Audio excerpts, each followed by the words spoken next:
ari wifatana nambaye gutya mwambaye abamushabura k'abafana bacu bavuge murebe ukuntu Miss Rwanda za abavandimwe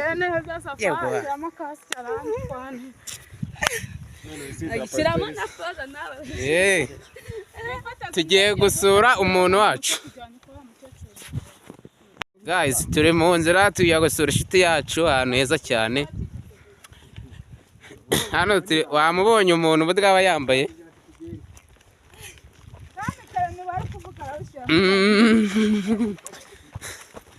turi kujya gusura mushiti wacu